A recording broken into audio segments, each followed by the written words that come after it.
حمله کردند و فساد اداری در کشور مانع رشد اقتصادی افغانستان شده است. محمد قربان حقجو رئیس عامل اتاق هیئت تجارت و صنایع در مشران جرگه گفت که قوانین تصویب شده در این مورد جنبه تطبیقی ندارد. از سوی دیگر وزیر مالیه میگوید ناامنی ها باعث شده تا سرمایه گذاری های خارجی در کشور کاهش یابد. رئیس اتاق هیئت تجارت که همراه با وزیر مالیه و وزیر تجارت به مجلس عمومی مشران جرگه در مورد نگرانی کندی رشد اقتصادی به این جرگه فراخوانده شده بود میگوید عوامل بسیاری در کشور باعث کندی رشد اقتصادی گردیده است. آقای حقجو عدم پالیسی درست اقتصادی، فساد اداری، عدم دسترسی به قرضه و نبود زیربنای فیزیکی را عوامل اساسی این مشکل میداند. مشکل دیگه ما در افغانستان داریم نبود پالیسی های اقتصادی است عزیزان. و در اینجا نماینده های ملت پارلمان نقش کلیدی بازی کرد. پالیسی باید توسط حکومت ساخته شود.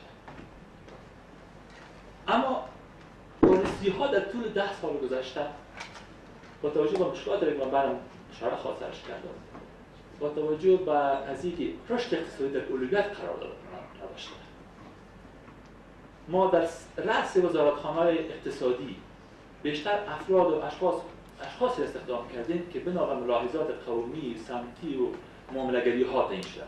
از سوی دیگر حضرت عمر زاخیلوال وزیر مالیه هرچند از دستاوردهای در مورد رشد سرمایه‌گذاری در کشور سخن گفت، اما میگوید که تاکنون هم عدم امنیت و نبود ظرفیت‌های لازم در سکتورهای تجاری مشکل عمده فراروی سرمایه‌گذاری در کشور گردیده است. امنیت یو جدی ننګونه ده د صنعت لپاره، خصوصا نامطمئنه ولو په هغه ځایونو کې چې اوس امن واوسي، ځکه خپله صنعت چې دی سرمایه‌ګذاري چې ده یو اوږدمهالې کړنه ده. یو څوک چې یو څه پیسې په ځمکه کې ننباسي و هغه داسې سرمایه‌ګذاري وي چې 10 کاله او 20 کاله پاتې شي او 10 کاله او 20 کاله باندې دې مطمئن ونه اوسي چې امنیتي وضعیت به کوم طرف ته ځي، نو طبعا هغه یو څه ډډه کوي. ما یک موافقتنامه خوبی با امرای پاکستان امضا کردیم. در یک ماده در تعبیر ما با امرایشان مشکل داشتیم.